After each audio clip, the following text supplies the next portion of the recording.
Welcome back. Bulletin का बाकायदा आगाज करें और सबसे पहले बात करें पाकिस्तान तहरीक इंसाफ की मुज़ाकराती कमेटी को अडियाला जेल में कैद बानी पीटीआई से मुलाकात की इजाजत मिल गई है। जराये के मुताबिक मुज़ाकराती कमेटी का आज मुलाकात के लिए अडियाला जेल जाने का इम्कान है। मुमकिन तौर पर मुज़ाकराती कमेटी की मुलाकात दोपहर 2 बजे के बाद बानी पीटीआई से करवाई जाएगी। बानी पीटीआई ने कमेटी को मामलात मुलाकात न करवाए जाने के बावजूद मुज़ाकरात का तीसरा दौर जारी रखने की हिदायत जारी की थी। हुकूमत और पाकिस्तान तहरीक इंसाफ के दरमियान तय पाया गया था कि मुज़ाकराती कमेटी को हिदायत लेने के लिए बानी पीटीआई से मुलाकात की इजाज़त दी जाएगी। तहरीक इंसाफ के रहनुमाओं की जानिब से इल्ज़ाम आयद किया गया कि मुज़ाकराती कमेटी की मुलाकात नहीं करवाई जा रही।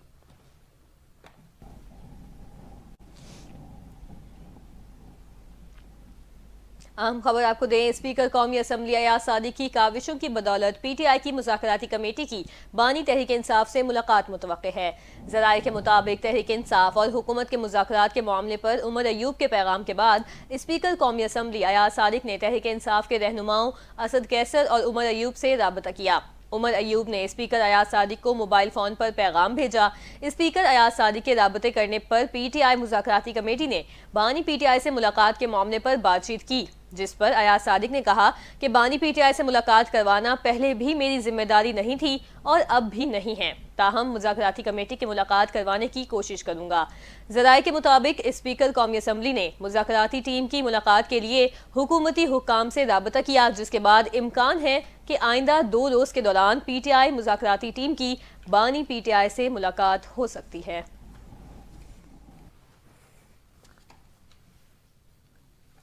पाकिस्तान तहरीक इंसाफ के रहनुमा और साबिक स्पीकर कौमी असम्बली असद कैसर का कहना है कि ख्वाजा आसिफ और मरियम नवाज की कोशिश है कि हर मुमकिन तरीके से मुज़ाकरात नाकाम बना दिए जाएं।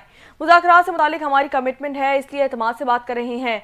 बानी पीटीआई से मुलाकात कराने के वादे के बाद हुकूमत की जानिब से अब बहाने किए जा रहे हैं। ना किसी खौफ में मुब्तला हैं और ना ही किसी से डर रहे हैं, सिर्फ पाकिस्तान की खातिर अपने तहफ़्फ़ुज़ात को पीछे किया है।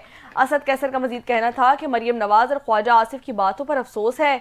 उनकी कोशिश है कि हर मुमकिन तरीके से मुज़ाकरात नाकाम बना दिए जाएं। उन्होंने मजीद कहा कि पाकिस्तान तहरीक इंसाफ का उनके बानी से मुलाकात का मुतालबा पूरा करने में कोई भी हर्ज नहीं है। बानी पीटीआई की बनी गाला मुंतकली से मुतालिक तहरीक इंसाफ के दावे सिर्फ ख्वाहिशात और उनमें कोई सदाकत मौजूद नहीं है। बानी पीटीआई की रिहाई का फैसला अदालत को करना है।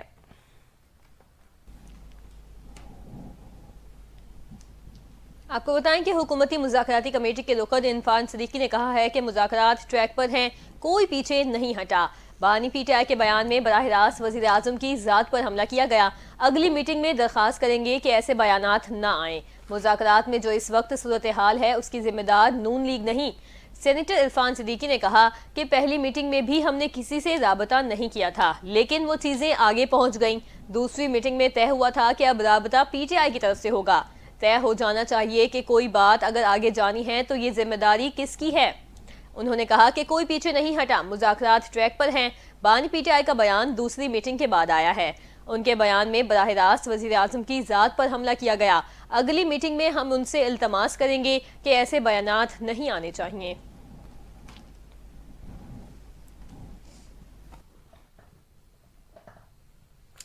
सरबराह सुन्नी इत्तेहाद काउंसिल साहबजादा हामिद रजा ने अपोजिशन के स्पीकर से राब्ते के मामले और इरफान सदीकी के बयान पर रद्द-ए-अमल का इजहार किया है। साहबजादा हामिद रजा ने कहा कि उमर अयूब ने स्पीकर से टेलीफोनिक राब्ते की कोशिश की मगर राब्ता ना हो सका। स्पीकर कौमी असम्बली को बजरिया मैसेज आगाह किया गया। साहबजादा हामिद रजा ने मजीद कहा कि अपोजिशन मुज़ाकराती कमेटी आज या कल तीसरे इजलास के लिए तैयार है। मुज़ाकराती कमेटियों के दूसरे इजलास में बानी पीटीआई से मुलाकात की यकीन दहानी करवाई गई थी। उन्होंने मजीद कहा कि हुकूमती कमेटी पाकिस्तान तहरीक इंसाफ के बानी से मुलाकात कराने मुकम्मल तौर पर नाकाम रही है। स्पीकर कौमी असम्बली कौम को आगाह करें, हुकूमत अपनी कमिटमेंट पूरी करने में नाकाम हो चुकी है। सरबराह सुन्नी इत्तेहाद काउंसिल का मजीद कहना था कि बानी पीटीआई सजा याफ्ता कैदी नहीं बल्कि उनकी हैसियत अंडर ट्रायल सुपीरियर क्लास कैदी की है। कानून के मुताबिक बानी पीटीआई का इस्तेहकाक है कि अंडर ट्रायल कैदी से मुलाकात आज़ादाना माहौल में होनी चाहिए। तीसरे इजलास में जुडिशल कमीशन तश्कील ना दिया गया तो मुज़ाकरात का अमल मुअत्तल भी हो सकता है। पाकिस्तान तहरीक इंसाफ मुज़ाकराती कमेटी इजलास में अपने मुतालबात तहरीरी सूरत में जमा करवा देगी।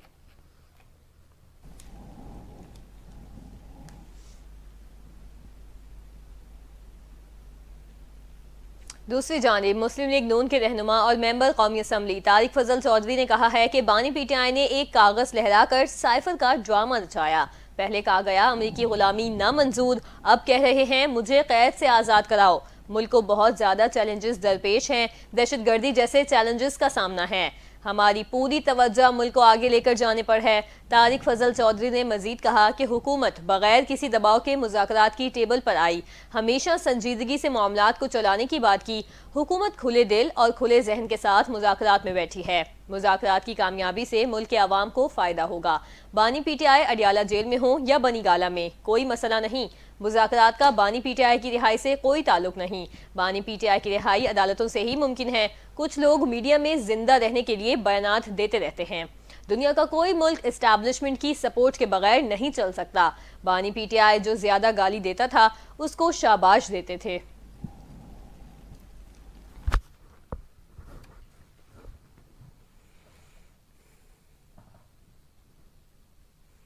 पाकिस्तान तहरीक इंसाफ के रहनुमा शेर अफजल मरवत का कहना है कि मेरा ख्याल है कि क्रैकर फायर किए जा रहे हैं, बाकी मुज़ाकरात होंगे।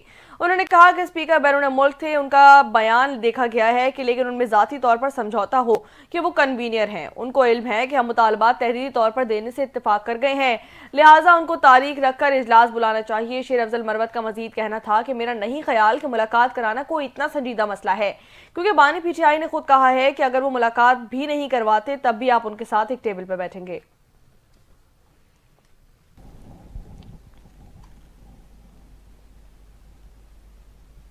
वज़ीर दिफा ख्वाजा आसिफ कहते हैं अफगानिस्तान में कलअदम टीटीपी, दाइश और दीगर दहशतगर्द गिरोह सरगर्म हैं। अफगानिस्तान 2024 में दाइश की भर्तियों का मरकज भी रहा। ख्वाजा आसिफ ने तमाम इल्ज़ामात मुस्तरद करते हुए कहा, अफगान हुकूमत को दहशतगर्दी के बुनियादी ढांचे के खिलाफ सख्त इक़दाम उठाने की ज़रूरत है।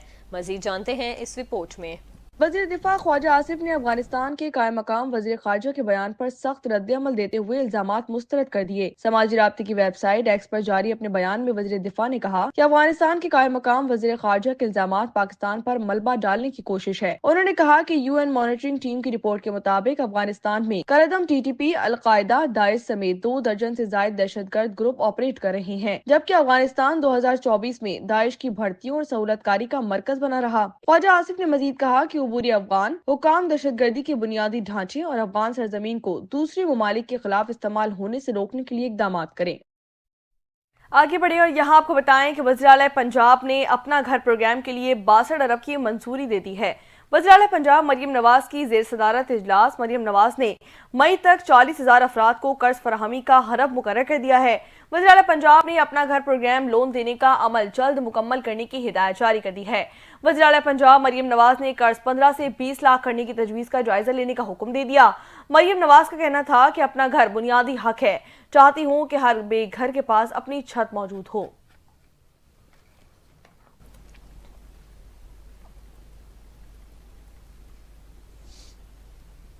अपडेट करेंगे। पाकिस्तान क्रिकेट बोर्ड के चेयरमैन मोहसिन नकवी ने कज़ाफी स्टेडियम का अचानक दौरा किया और तामीराती कामों पर पेशरफ्त का जायजा लिया। चेयरमैन PCB मोहसिन नकवी ने मेन बिल्डिंग के फिनिशिंग कामों का मुआयना किया। मोहसिन नकवी ने फिनिशिंग वर्क को हर सूरत जल्द मुकम्मल करने की हिदायत की है। चेयरमैन PCB ने प्रोजेक्ट पर होने वाली पेशरफ्त पर इत्मीनान का इजहार किया। मोहसिन नकवी ने कहा कि जदीद सहूलतों से आरास्ता कज़ाफी स्टेडियम रवा माह मुकम्मल हो जाएगा। चैंपियंस ट्रॉफी टूर्नामेंट के लिए स्टेडियम की तामीर नौ का काम तेजी से जारी है।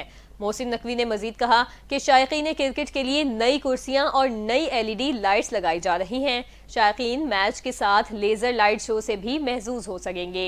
नई स्कोर स्क्रीन की तनसीब का काम भी जारी है। PCB चैंपियंस ट्रॉफी को यादगार इवेंट बनाने के लिए तैयार हैं।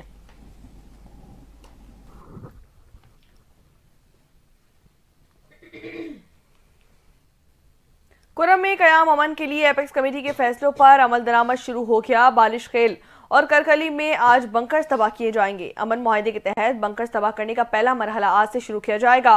डिप्टी कमिश्नर कुरम ने अपर और लोअर कुरम के महकमा मवासलात और तामीरात के एक्सिन को खत लिख दिया है। डिप्टी कमिश्नर ने खत में लिखा था कि बंकर्स के खात्मे के लिए जरूरी मशीनरी का बंदोबस्त किया जाए। बंकर्स खात्मे के वक्त एक्सिन की मौजूदगी जरूरी होगी। मुआहदे के तहत बंकर्स को मसमार करने के लिए टीम तश्कील दे दी गई है। डिप्टी कमिश्नर ने अपर और लोअर कुरम का मुतालिका हुक्काम को अहकामात भी जारी कर दी हैं।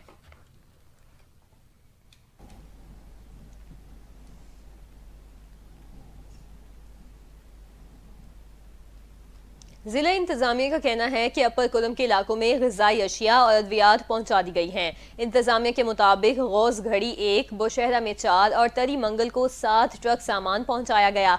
जिला इंतजामिया के मुताबिक मुख्तलिफ इलाकों को खुराक और अद्वियात की तरसील का अमल जारी रखा जाएगा। जिला इंतजामिया का कहना है कि अमन मुआहदे की रूह से बंकर्स गिराने का काम जल्द शुरू किया जाएगा। पहले मरहले में बालिश खेल और कारखली में मोर्चे खत्म किए जाएंगे।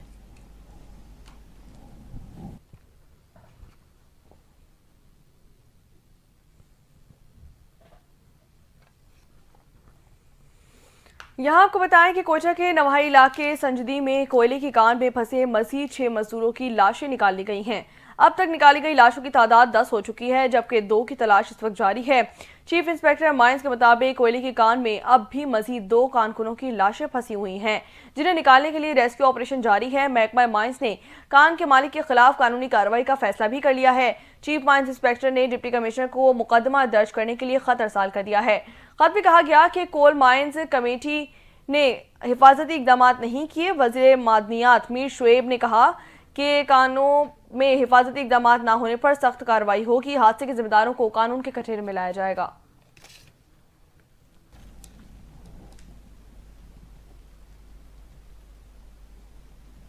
कराची के इलाके औरंगी टाउन में शाहराह औरंगी को शाहराह कज़ाफी से जोड़ने वाला लिंक रोड कई अरसे से टूट फूट का शिकार है। मजीद बता रहे हैं हमारे नुमाइंदे शाहमीर राजपूत। जी शाहमीर।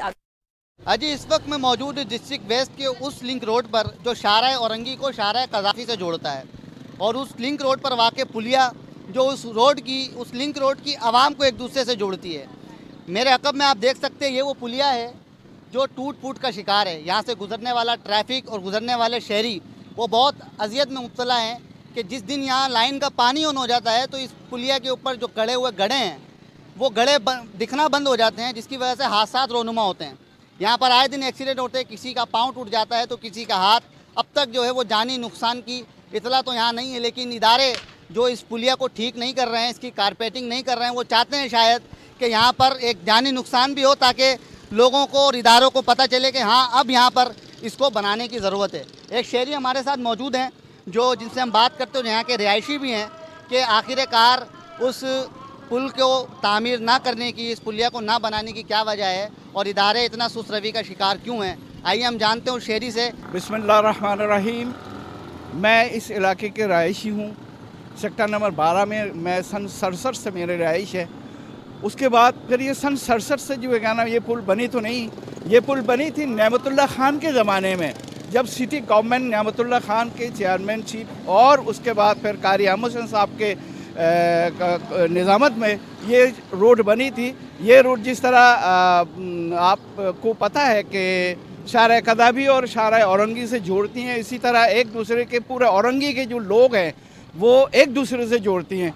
इस खस्ताहाली पर हम रो ही सकते हैं, हम क्या नाम अफसोस ही कर सकते हैं और मुतल्लिका इदारों से रिक्वेस्ट कर सकते हैं कि ये क्या नाम है इसको बनाया जाए। इससे पहले अमीरुल हक साहब ने MPA साहब ने MNA साहब ने बनाया था ये 2 साल पहले, 1 साल पहले, और इस रोड को जो उन्होंने आके खुद इफ्तिताह की। आप 1 साल के बाद इस कंडीशन को देख लीजिए कि बनाया कैसे हैं, किस तरीके से जो ये टूटे हैं। तो हम क्या कर सकते हैं, इलाके वाले गरीब लोग हैं, गरीब लोग हादसा का शिकार हो सकते हैं, मर सकते हैं, मगर किसी के पास जाके फरियाद करते हैं तो फरियादी सुनाई नहीं होती कि ये रोड हमें जो है अर्जेंट बनाने की ज़रूरत है। मुतल्लिका इदारे से जो हम गुजारिश कर सकते हैं, बल्कि खसूसी तौर पर टाउन नाज़िम से हमारी गुजारिश है कि इस तरफ क्या नाम है खसूसी तवज्जो दी जाए। नहीं है तो क्या नाम है कभी भी जानी माली और माली नुकसान तो हो ही रहा है, कभी गाड़ी बंद हो जाती है, कभी किसी का हाथ टूट जाता है, कभी किसी का पैर टूट जाता है। अजी बिल्कुल, शहरी की आपने बात सुनी, उनसे जाना, उनका यही मुतालबा है, उनका यही कहना है कि इस रोड की तामीर मुतल्लिका इदारे जल्द अज जल्द करवाएँ ताकि जो परेशानी यहाँ के इलाके के लोगों को, शहरियों को, गुजरने वालों को उठानी पड़ रही है, इससे पहले कोई जानी नुकसान हो, इस रोड की तामीर करवाई जाए ताकि मुश्किलात से और अजियत से बचा जा सके। जी गजा में होने वाली झड़पों में मजीद 4 इस्राएली फौजी मारे गए। इस्राएली मीडिया के मुताबिक गजा में हमास के साथ लड़ाई में 4 इस्राएली फौजी मार दिए गए, जबकि 6 सिपाही जख्मी हो चुके हैं। रिपोर्ट के मुताबिक इस्राएली दिफाई फोर्सेज ने सिपाहियों के मारे जाने की तस्दीक करते हुए बताया कि फौजियों को हमास की जानिब से धमाका खेज मवाद से निशाना बनाया गया, जबकि फायरिंग के तबादले में भी फौजी हलाक और जख्मी हुए हैं। इस्राएली मीडिया का मजीद बताना था कि हलाक होने वालों की उम्रें 19 से 37 साल बताई जाती हैं, जबकि जख्मी होने वाले 2 फौजियों की हालत तशवीशनाक बताई जा रही है।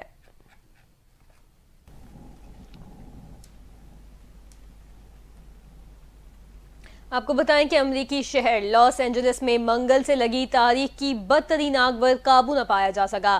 गैर मुल्की खबररसा एजेंसी की रिपोर्ट के मुताबिक 12,000 से जायद मकान और इमारतें राख का ढेर बन चुकी हैं। 2 लाख से जायद अफराद नकल मकानी पर मजबूर हो चुके हैं। कुछ इलाकों में फौरी इनखला के लिए अहकामात जारी कर दिए गए। रिपोर्ट्स के मुताबिक आग में 16 अफराद हलाक और सैकड़ों जख्मी हो गए हैं। दर्जनों अफराद ताहाल लापता हैं, जिनकी तलाश का काम जारी है। लॉस एंजलिस काउंटी में हेल्थ इमरजेंसी नाफिज कर दी गई है। तेज हवाओं से आग मजीद फैलने का खदशा है, जिसके तहत रेड फ्लैग वार्निंग भी जारी है। 12,000 से जायद फायर फाइटर्स, 1150 फायर इंजन, 60 तैयारे और 143 वाटर टैंकर आग बुझाने की कोशिशों में मसरूफ हैं। इसके अलावा मैक्सिको और कनाडा ने भी मदद फराहम करने का ऐलान किया है।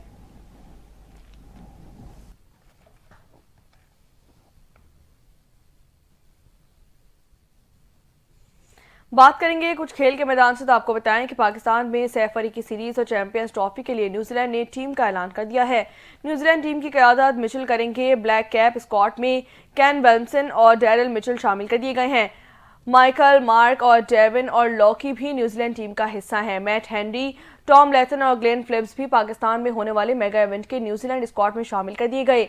टीम में ऑल ओवर रॉकी और बेन भी शामिल कर दिए गए हैं। सैफ अली की सीरीज में न्यूजीलैंड की टीम 8 फरवरी को पाकिस्तान और 10 फरवरी को साउथ अफ्रीका से मुकाबला करेगी। सीरीज का फाइनल 14 फरवरी को कराची में खेला जाएगा। इसी के साथ साथ चैंपियंस ट्रॉफी से कबल न्यूजीलैंड की टीम 16 फरवरी को कराची में अफगानिस्तान से वार्म अप मैच भी खेलेगी।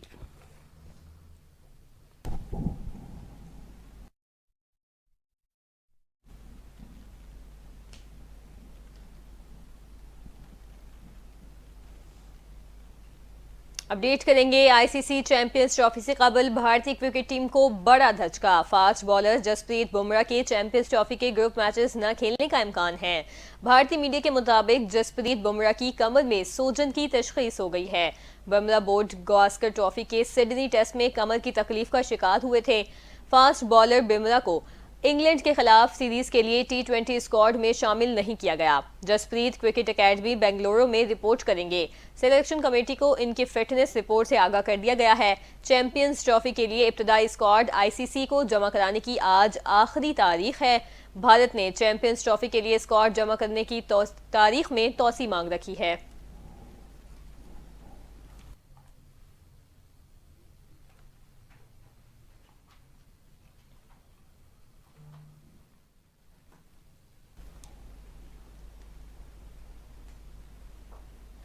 मौसम का अहवाल शामिल करेंगे। लाहौर समेत पंजाब के मुख्तलिफ शहरों में बारिश के बाद सर्दी में इजाफा हो गया, जबकि धुंध में कमी आई है। कश्मीर, मरी, गलियात में बर्फबारी जारी है। ताओबच में पारा -21 डिग्री तक गिर गया। मुल्क के बालाई इलाकों में सर्दी का राज और बारिशों की तवक्को है। लाहौर समेत पंजाब के मुख्तलिफ शहरों में बारिश के बाद सर्दी की शिद्दत में इजाफा हो गया, जबकि धुंध में नुमाया कमी देखने में आई। लाहौर, मंचनाबाद, बसीरपुर और दीगर शहरों में भी बारिश से मौसम सर्द हो गया। कसूर, ननकाना साहिब, परोकी, आरिफवाला, साहिबाल और एलाना खोर्द में भी बादल जमकर बरस पड़े। मुल्क के बालाई इलाकों में बर्फबारी के बायस पहाड़ों ने सफेद चादर ओढ़ ली। कश्मीर, मरी, गलियात और गर्दनवा में मजीद बारिश की तवक्को है। आजाद कश्मीर भी शदीद सर्दी की लपेट में है। ताओबट में पारा -21 रिकॉर्ड